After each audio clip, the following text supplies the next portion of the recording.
It's March 30th, 2017, 6:08 p.m. Eastern, 10:08 p.m. UTC. You're looking at a live view of a recovered Falcon 9 rocket on the SpaceX launch pad as it awaits its second launch since landing back in April 2016. Welcome to today's webcast of the SpaceX SES-10 mission from Launch Pad 39A at the Kennedy Space Center in Florida. My name is Kate Tice, and I'm a certification engineer here at SpaceX. I'm currently standing in front of our Mission Control Center in Hawthorne, California.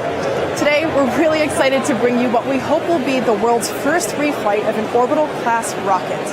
The first stage of Falcon 9 you see on the pad was previously flown back in April of 2016 as the first stage of a cargo resupply mission to the International Space Station.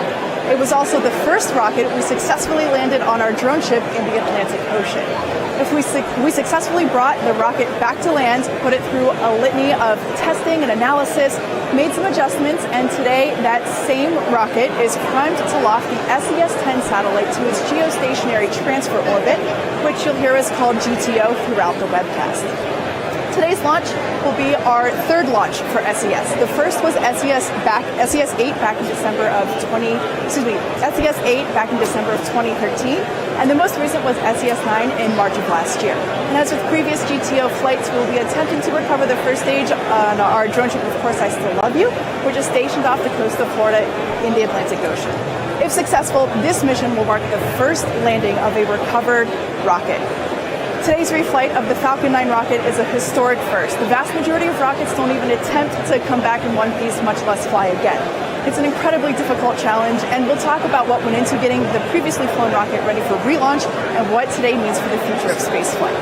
Of course, we'll bring you live coverage of the mission itself as we count down to our anticipated 6:27 p.m. Eastern liftoff time. It's an incredibly exciting day here at SpaceX. You can hear the excitement in the crowd behind me. We really appreciate you tuning in to share this with us. So let's get started.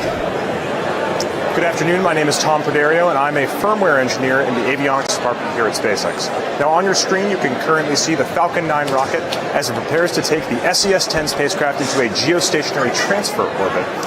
Currently, this is the world's first reflight of a flight-proven rocket. And the part that we're reusing today is this first stage, and that makes up the portion from the very bottom of the rocket all the way to about right here. Now, on April 8th of last year, this exact same first stage carried a Dragon spacecraft on a mission to low Earth orbit and to rendezvous with the space station. And then, of course, after the dropped off the Dragon, it was able to be recovered on the autonomous spaceport drone ship, Of Course I Still Love You. Since then, SpaceX has recovered 8 first stages, 5 of which have been recovered on our drone ship fleet, and 3 via our landing zones on land. However, today will be the first time we've ever tried to refly one of these first stages. On top of that first stage, the second stage of the rocket makes up this portion right here, and at the very top there's a fairing. Inside that fairing is the SES-10 spacecraft. As you can see, that first stage makes up a pretty significant portion of the height of the rocket, and it actually makes up about 80% of the cost. And this isn't just from the structure and the tanks, but it's also from those 9 Merlin engines at the very bottom of the rocket. Keep in mind that even though this is the first time that we've ever tried to reuse one of these first stages, the entire Falcon 9 rocket has been designed with reusability in mind from the very beginning. All components on that reflown first stage are verified to the same exact levels of those on a new rocket. And while there is some inherent risk in doing something that's never been done before, there also is an inherent advantage in the fact that this first stage has flown successfully before. As I mentioned, that second stage is brand new, and the fairing on top of it is ready to carry the second SES-10 spacecraft into a geostationary transfer orbit.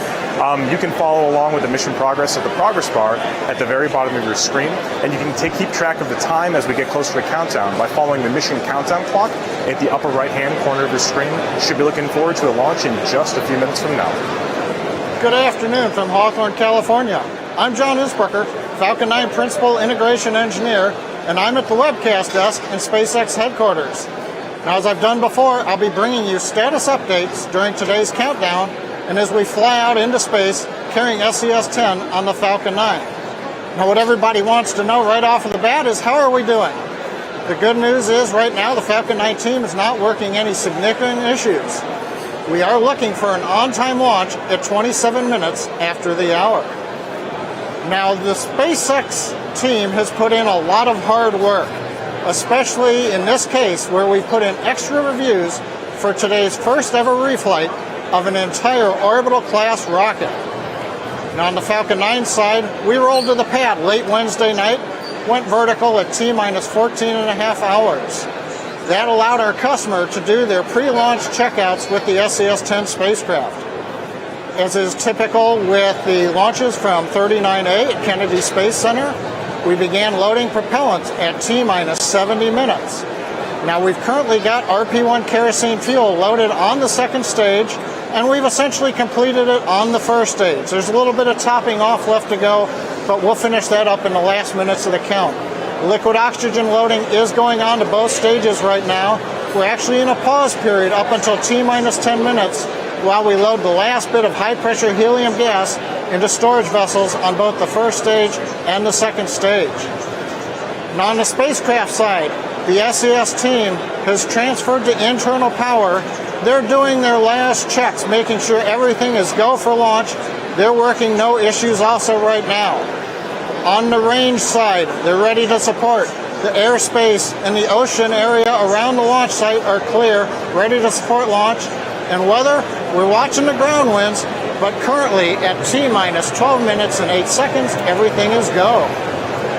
Falcon 9 is just a few minutes away from launching SES-10, which is the 11th telecommunications satellite in the SES family, and the third SES satellite that SpaceX will put into orbit.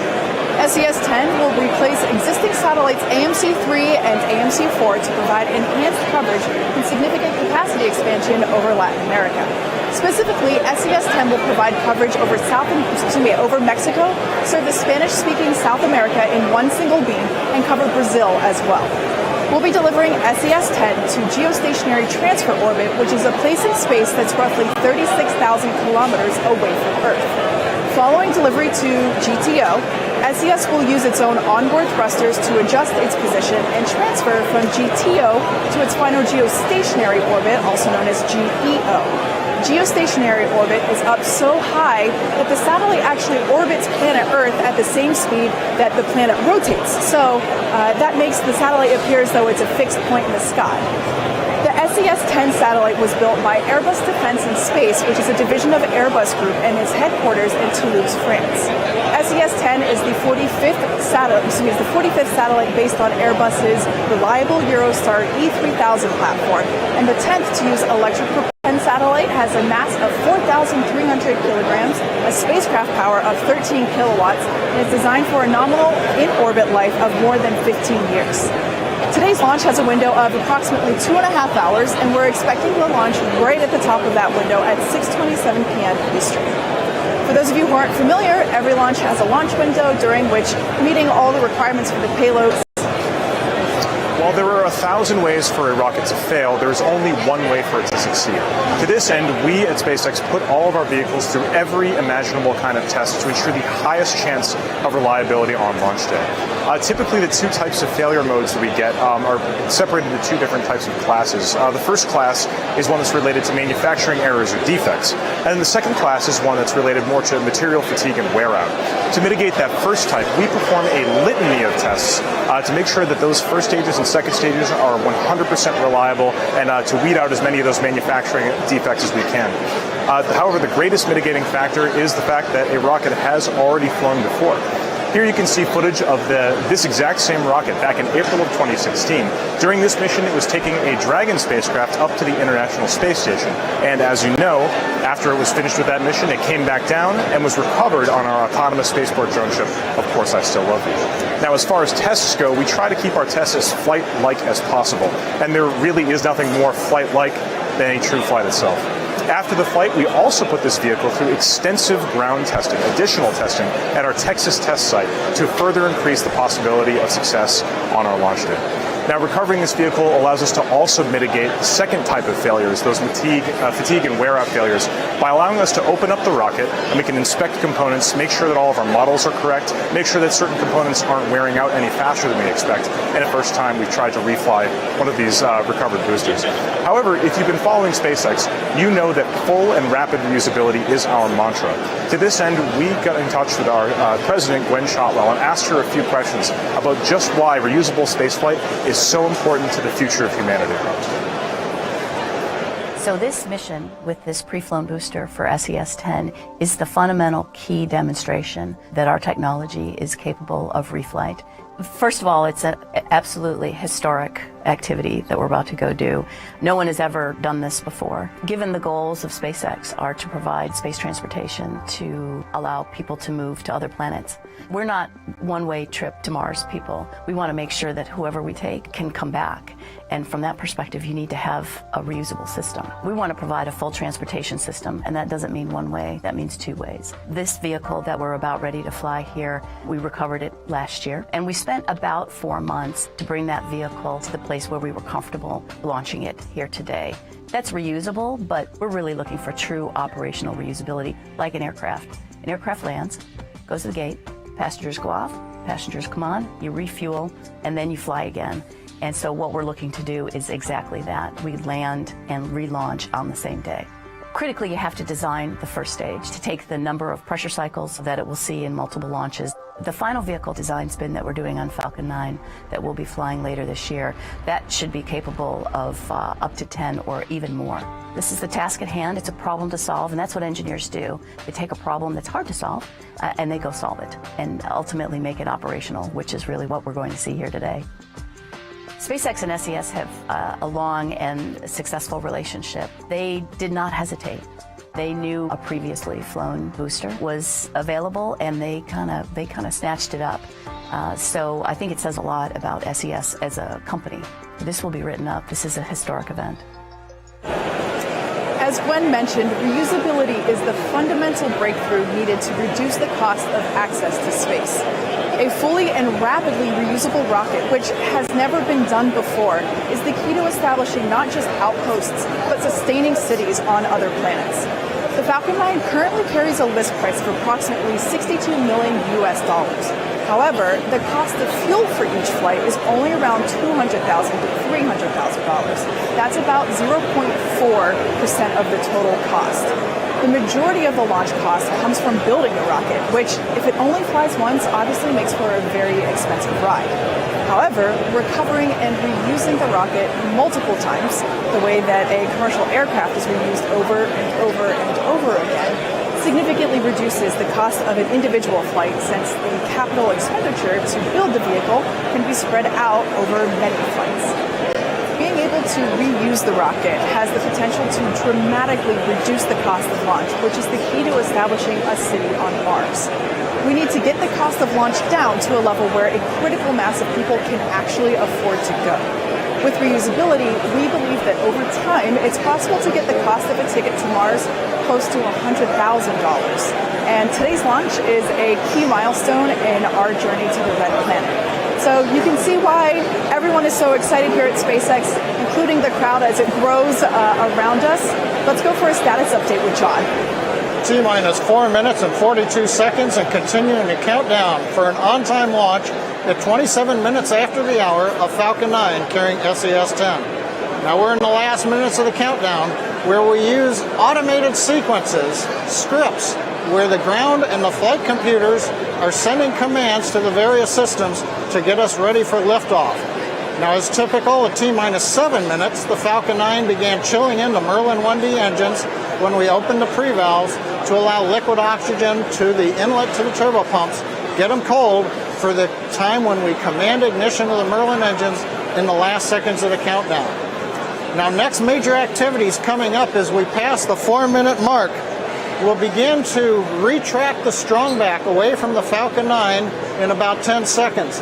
The clamps will open up, and then we will take about a minute to move the strong back about 1.5 degrees away from the Falcon 9. This is our new sequence we've used for the flights from Pad 39A at the Kennedy Space Center. At liftoff, hydraulics will then pull the strong back away from the vehicle. That'll help the umbilicals disengage from the second stage in the payload fairing as Falcon 9 heads to space. Liquid oxygen loading is continuing. We'll finish loading LOX into the first stage at about T-minus 3 minutes. LOX will finish loading into the second stage at about T-minus 2. Fuel is loaded on both stages. We're closed out. That looks good. In the last minute, you're going to hear the call out, and we'll listen in together. Startup. That means the flight computers are now in control of the sequence it'll end up at T0 when we've checked that we're at full power and we release the Falcon 9 to flight. The SES team, they are go. They've done their last checks. The range is go. The weather, we keep watching the winds, but everybody is go right now. So at T-minus 2 minutes and 40 seconds and counting, let's listen and watch together the last minutes of the countdown of Falcon 9 carrying SES-10 to space.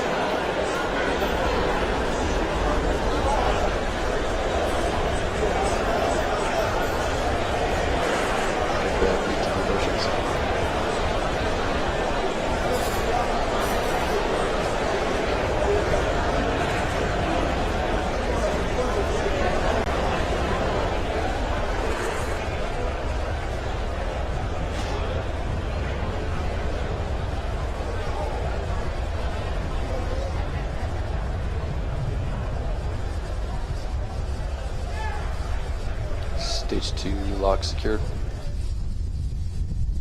Falcon 9's on internal power.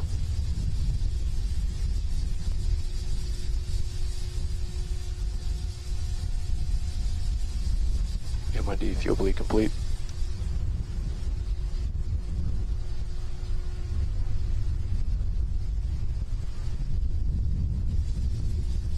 Vehicles in self-align.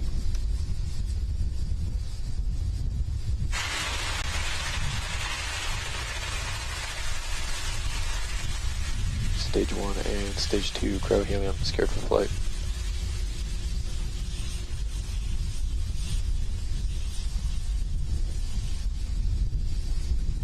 FTS announced AFTS is ready for launch. AFTS is ready for launch.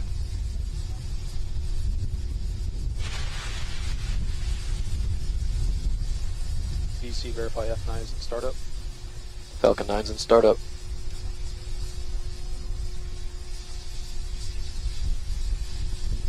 Stage 1 and Stage 2 press LD flight. verifies go for launch, go for age of reflight.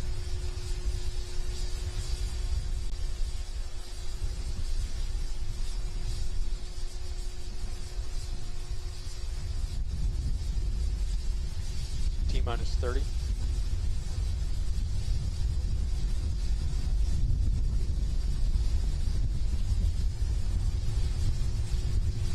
T-minus 20. Falcon 9 is configured for flight.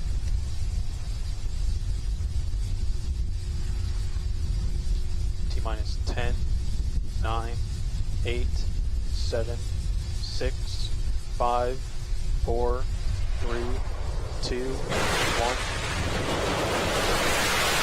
Liftoff for Falcon 9, the world's first reflight of orbital-class rocket. Falcon 9 is clear the tower.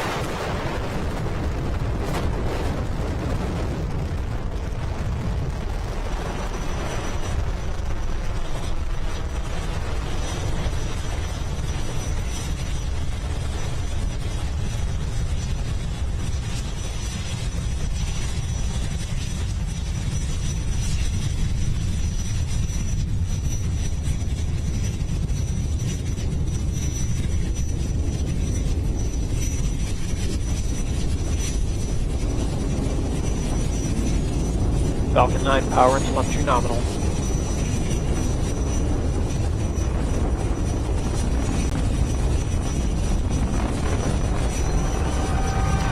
Coming up on T+1 minute into flight, a lot of cheering here in Hawthorne.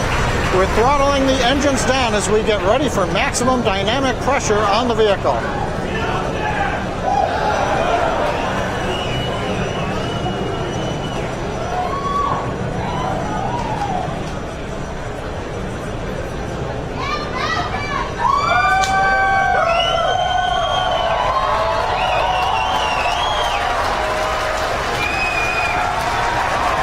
T+1 minute and 30 seconds. We're throttled back up. Falcon 9 continues to head downrange. Trajectory is nominal. We're past maximum dynamic pressure. That's the portion of the flight where the velocity of the vehicle combines with the density of the atmosphere at lower altitudes to put the greatest stresses on the Falcon 9. We're through that critical phase of flight.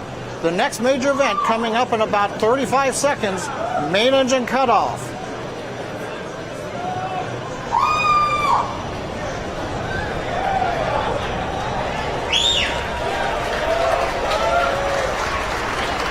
Coming up in about 20 seconds, we'll shut down the 9 Merlin engines, separate the first stage, and light the upper stage.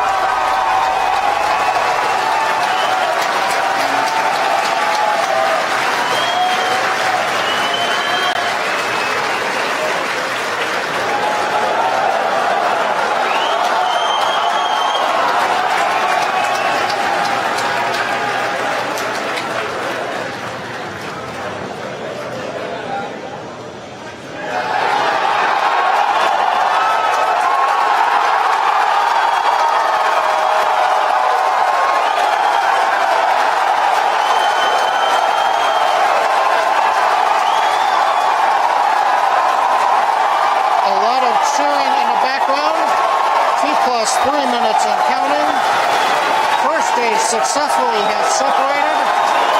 Second stage is up on power. Trajectory looks nominal. All systems continue to be go.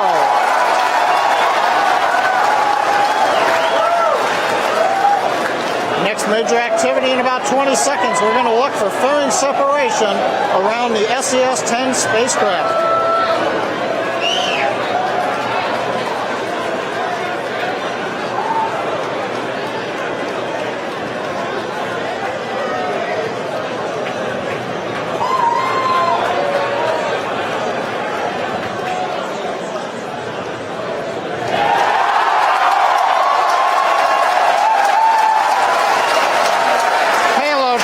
Successfully separated.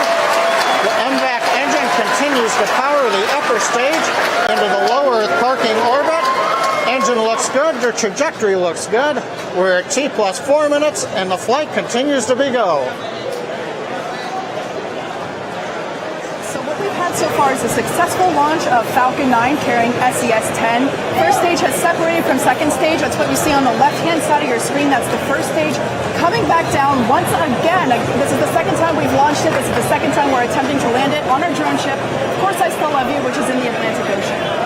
While that first stage is coming back down, that second stage is going to continue thrusting for a few minutes, carrying the SES-10 spacecraft into geostationary transfer orbit. But coming up, we're going to be tracking the first stage as it approaches our drone ship. Of course, I Still Love You.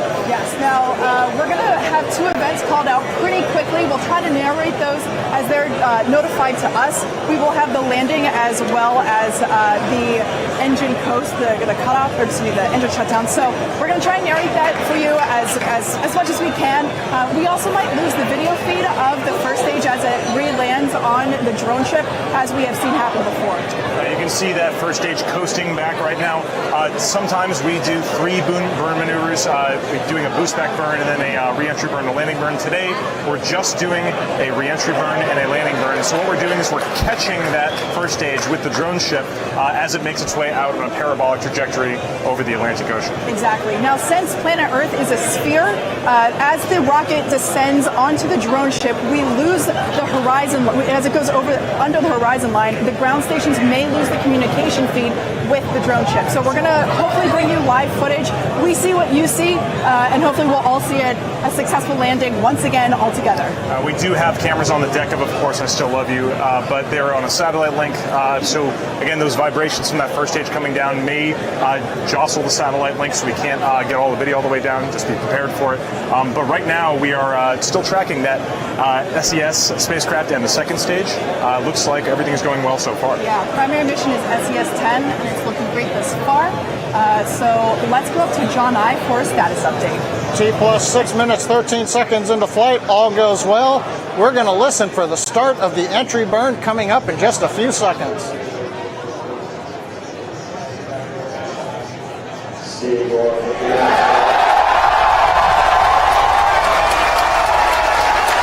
And we hear the call out. We have start of entry burn.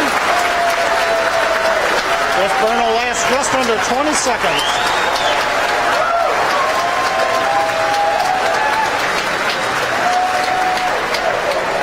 And shutdown. Entry burn, looks like we've got a good burn. The first stage on its way back to the drone ship in the Atlantic Ocean, slowing down as it heads for the atmosphere. Second stage continues to be on target. Propulsion looks good. Everything continues to be go at 7 minutes and 5 seconds into flight. So we're going to go back down to the floor as we get ready for the landing of the first stage in the orbit of the second stage. As you just heard and saw, the first stage's re-entry burn has just completed.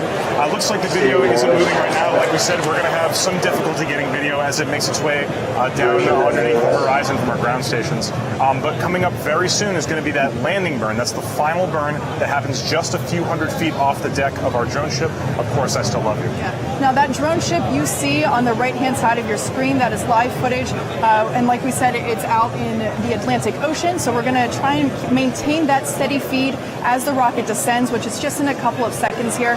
Like I said before, literally just 4 or 5 seconds after we have stage landing, we should have indication as to the second engine cutoff, meaning that the second stage with SES-10 is in good orbit. But right now, we're just watching our screen here, waiting to see the...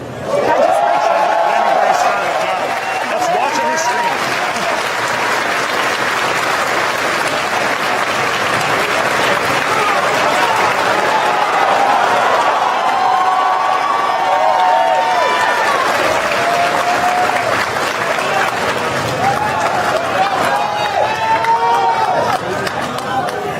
Looks like we may not have a continuous video feed from the drone ship right now. Like we said, this is expected. We don't currently have direct line of sight with that drone ship. We only have a satellite link, and as it gets down kind of close, that Merlin engine can vibrate the satellite link. And sometimes we can lose video. So just stay put here. We're going to let you know.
See if we can get in touch with Elon, who's been watching along with the launch flare, and see what he has to say. 3, 2, 1, you're live. All right, well, we just had an incredible day today. The first reflight of an orbital class booster did its mission perfectly, dropped off the second stage, came back and landed on the drone ship right in the bullseye. It's an amazing day, I think, for space as a whole, for the space industry. It means you can fly and refly an orbit class booster, which is the most expensive part of the rocket. This is going to be ultimately a huge revolution in spaceflight. It's the difference between if you had airplanes where you threw away an airplane after every flight versus you could reuse them multiple times. So it's been 15 years to get to this point. It's taken us a long time. A lot of difficult steps along the way, but I'm just incredibly proud of the SpaceX team for being able to achieve this, I think, incredible milestone in the history of space. Yeah, I'm sort of at a loss for words, but it's really a great day, not just for SpaceX, but for the space industry as a whole, and proving that something can be done that many people said was impossible. Thank you. So this is fantastic news for everyone here at SpaceX and for humanity in general. We are so happy. Remember, the primary mission to get SES-10 into geostationary transfer orbit is currently good. We have a good orbit, and that's the primary. That's what we should be focusing on, even though we're really excited for the landing. So now that the second stage engine has cut off, SES-10 and the second stage are now in what we call a parking orbit. It's going to go into a coast phase for a few minutes, at which point we're going to take a break in our webcast. However, we hope you stick with us and come back in a few minutes so that we can all watch a hopeful successful deployment of SES-10 into geostationary transfer orbit. Stick around.